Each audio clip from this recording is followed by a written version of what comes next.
وَهُوَ يَتَوَلَّى الصَّالِحِينَ، وہ اللہ نیکوں کا سرپرست ہے۔ سرپرست کہتے ہیں کہ جو کسی کا ذمہ دار ہو، اس کی تعلیم دلانے کا، اس کی صحت کا خیال رکھنے کا، اس کے کھانے پینے کا، اس کے نفع اور نقصان کا جو ذمہ دار ہو اس کو سرپرست کہتے ہیں۔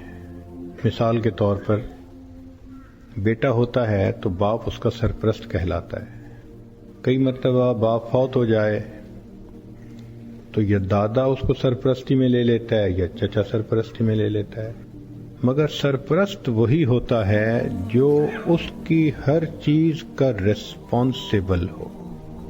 اللہ تعالیٰ ارشاد فرماتے ہیں کہ جو نیکوکار انسان ہوتا ہے، جو شخص برائی سے بچتا ہے اور نیکی پہ زندگی گزارتا ہے، تو اللہ تعالیٰ فرماتے ہیں کہ اس کا سرپرست پھر میں بن جاتا ہوں، اس کی ہر چیز کی ذمہ داری میرے اوپر آتی ہے۔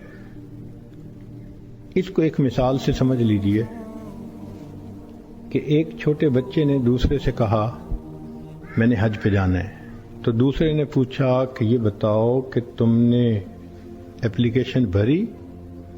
کہتا ہے نہیں۔ تم نے پیسے جمع کروائے بینک میں؟ کہتا ہے نہیں۔ تم نے ٹکٹ بک کروائی؟ کہتا ہے نہیں۔ تم نے وہاں ہوٹل بک کروایا؟ کہتے ہیں نہیں۔ تو وہ حیران ہو کے پوچھتا ہے کہ نہ تم نے پیسے بھرے، نہ اپلیکیشن دی، نہ ٹکٹ بک کروائی، نہ کوئی ہوٹل کی بکنگ ہوئی، تو تم میاں حج کرنا جانتے بھی نہیں تو حج کیسے کرو گے؟ تو یہ لڑکا آگے سے مسکرا کے اس کو کہتا ہے کہ میں اپنے ابو کے ساتھ حج پہ جا رہا ہوں۔ اب جب اس نے یہ کہہ دیا کہ میں اپنے ابو کے ساتھ حج پہ جا رہا ہوں، اس نے سب باتوں کا جواب دے دیا کہ میری اپلیکیشن بھرنا بھی ابو کی ذمہ داری، میرے پیسے جمع کروانے بھی ابو کی ذمہ داری، جو میرے سفر کی ضروریات ہیں ان سب کی ارینجمنٹ کرنا میرے ابو کی ذمہ، میں ابو کے ساتھ جا رہا ہوں بس۔ تو جس طرح بچہ اپنے باپ کا نام بتا کر ریلیکس ہو جاتا ہے، اسی طرح جو انسان نیکوکاری کو اختیار کر کے اللہ رب العزت کو اپنا سرپرست بنا لیتا ہے، وہ اس دنیا میں بے غم انسان بن جاتا ہے۔ تو جو بندہ نیک بنتا ہے، یہ ذہن میں رکھیں، اللہ کی سرپرستی میں آ جاتا ہے۔ عجیب بات ہے، کوئی بندہ سرپرست بن جائے تو بڑی سیکیورٹی ہوتی ہے، اور یہ فلاں نے ذمہ داری لے لی۔ کیا اللہ تعالیٰ کی ذمہ داری پہ اتنا بھی بھروسہ نہیں ہوتا؟ یہ چھوٹی سی بات نہیں ہے کہ وَهُوَ يَتَوَلَّى الصَّالِحِينَ، وہ اللہ نیکوکاروں کا سرپرست ہے۔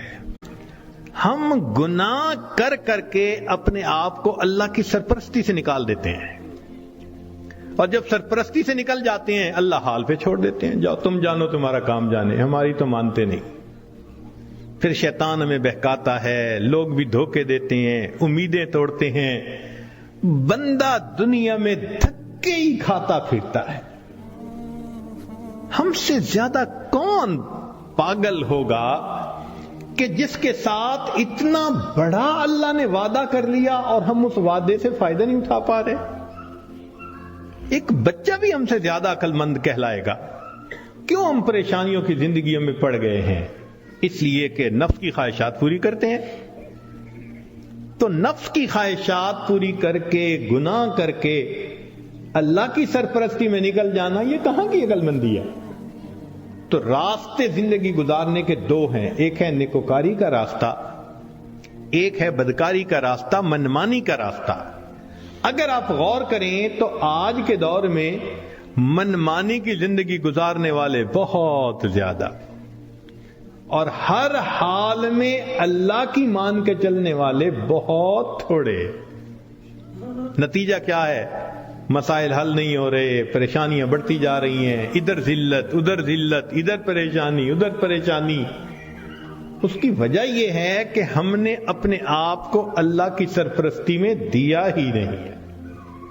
اگر دے دیتے تو دنیا میں اللہ ہمارے تمام غموں کے لیے کافی ہو جاتے۔